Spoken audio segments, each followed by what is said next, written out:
Hi, everyone. Good afternoon. First of all, thank you to this incredible TEDx organizing committee. Can we give them a round of applause?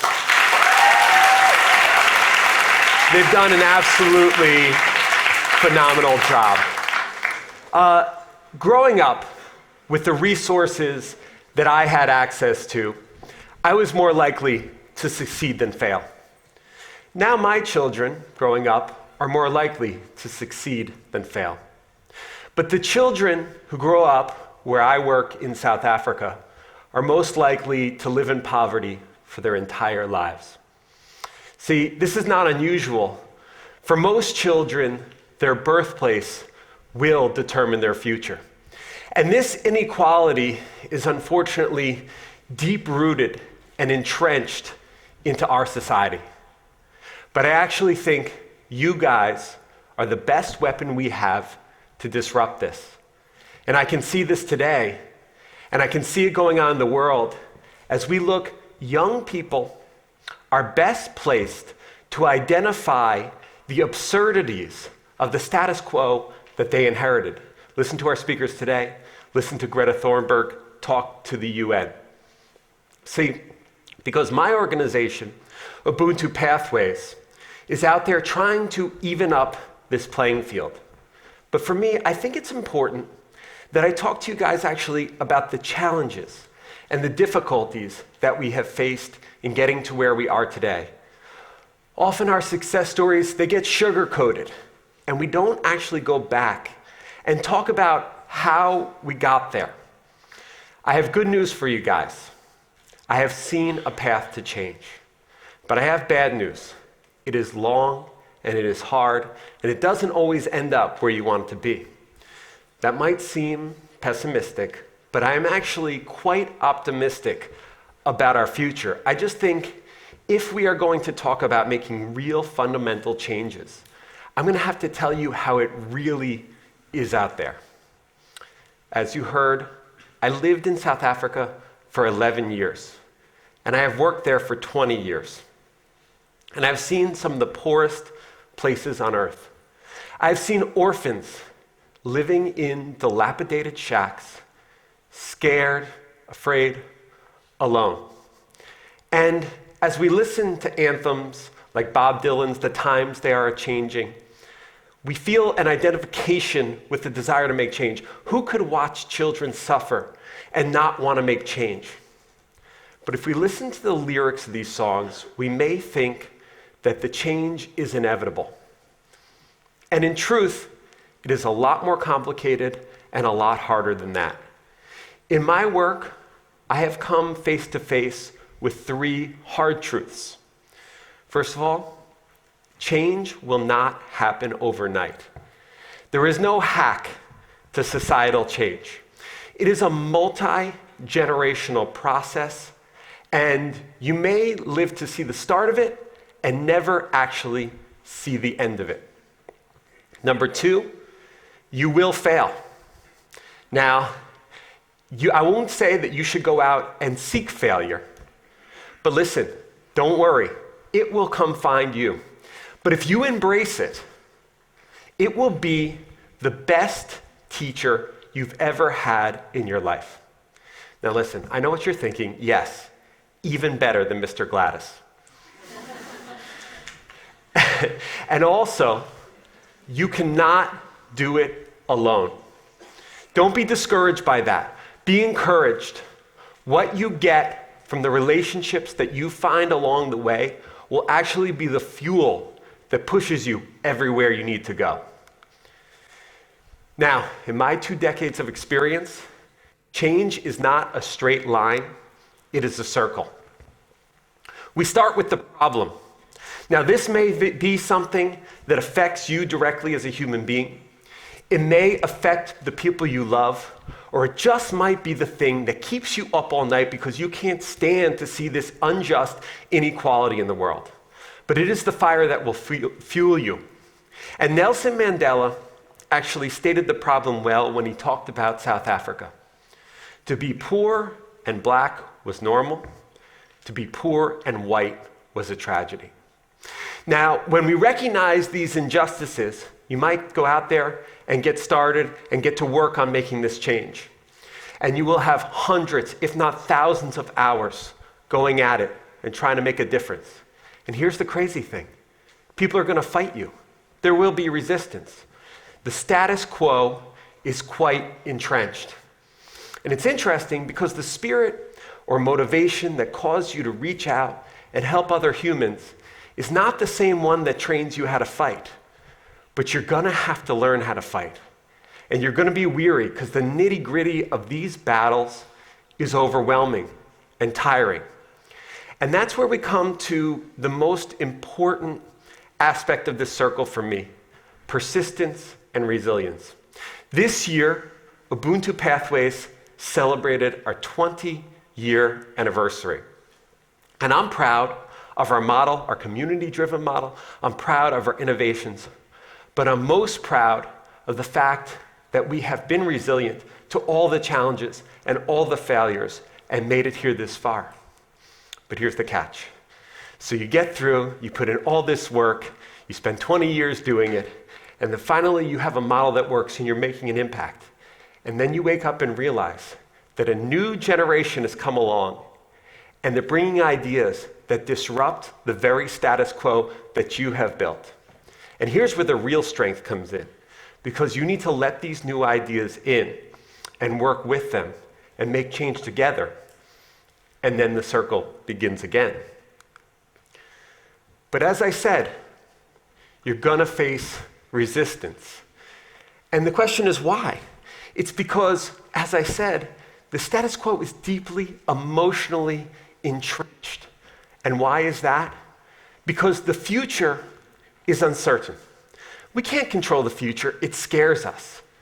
But yet the past is nice, it's soothing, because we can actually manipulate the memories of the past. Let's look at two of the most successful political slogans of today. Take back control. Make America great again.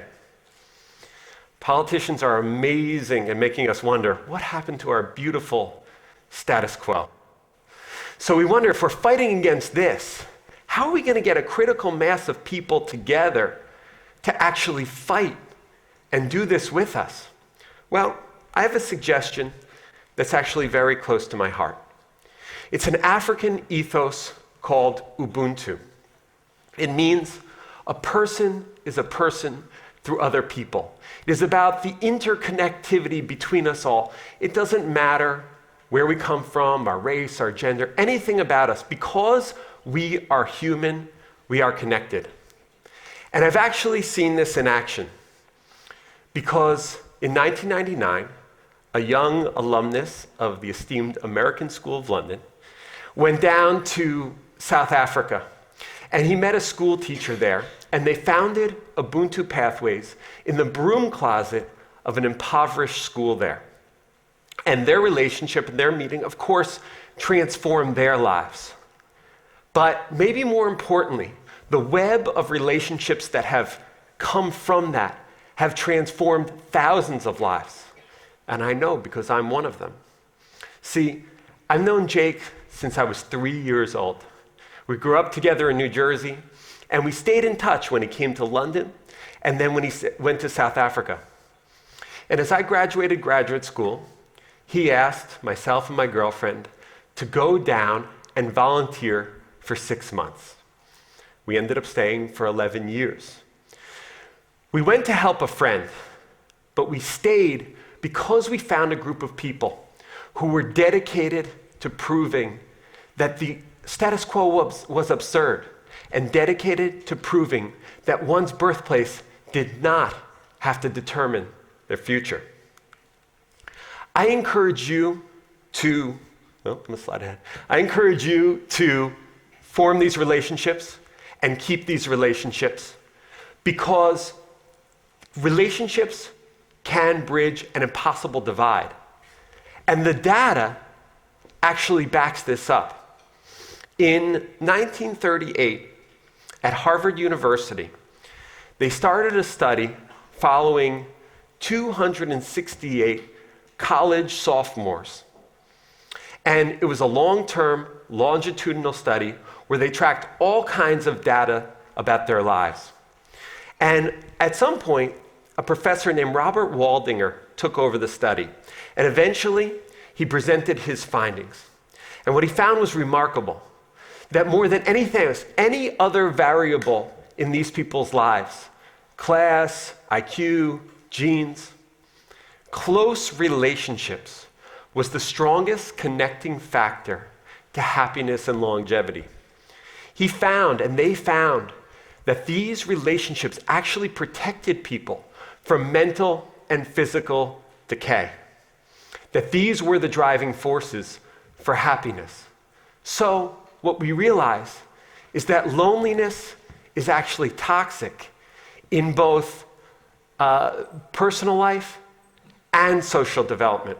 And I encourage you to make these because you will fail along the way, and Ubuntu has failed along the way. There have been many setbacks, but I want to talk about one in particular. When we started Ubuntu, apartheid was ending. Freedom was coming to the country. Opportunity abounded, and we were excited. All of us on the Ubuntu executive had either gone to university or believed earnestly in the power of university, and we thought, hey, let's find talented young people and get them into university. So what's the answer? Scholarships. So we went and gave out scholarships. Now, I can introduce you to a bunch of people who got scholarship in those early days and are now doctors, business people, lawyers, leaders in their community. But unfortunately, I can introduce you to many more who failed because our solution was too narrow. We failed to consider that these young people whose schools had been developed under the apartheid regime could have been in no way prepared properly academically or otherwise for university. Let me put it to you this way. You guys, or my children, when you show up first day of school, you're going to get to your dorm room, you're going to unpack, you're going to take out your laptop, your speakers, your nice clothes, you're going to start chatting with your dorm mates about shared experiences. These young people grew up in makeshift shacks. They had really never been out of the township. Maybe they had never gone out to dinner before. Many failed before their first day. And this failure crushed the community at Ubuntu. Because not only we failed, we had built hopes up to a high level and then seen them drop down. We had seen this failure, and I'll tell you something. The temptation to give up was massive. But I'm proud of the resilience that we showed because it was never the money we raised or maybe some award we won that kept us going. But what we did do is we built a campus. And we built a model that we engineered based off of this failure. And instead of looking at just the point where we could provide opportunity, we went back and engineered a model that went from before birth, as we say, cradle to career, providing complete psychosocial, health, educational services in a world-class, multi-million-dollar campus in one of the poorest places in South Africa. And I'm excited about this resilience, and I'm excited about this impact. But if you need an even better story of resilience and Ubuntu, remember that Nelson Mandela spent 27 years in prison fighting the absurdities of the apartheid status quo.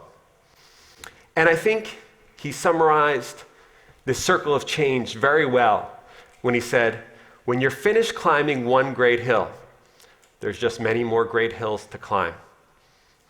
But in 1994, he was released from prison, and he became the first black president of South Africa. So society does change, and even insurmountable obstacles can be overcome. But remember, it won't happen overnight.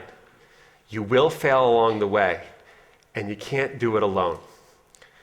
But if you're still with me, let's go change the world.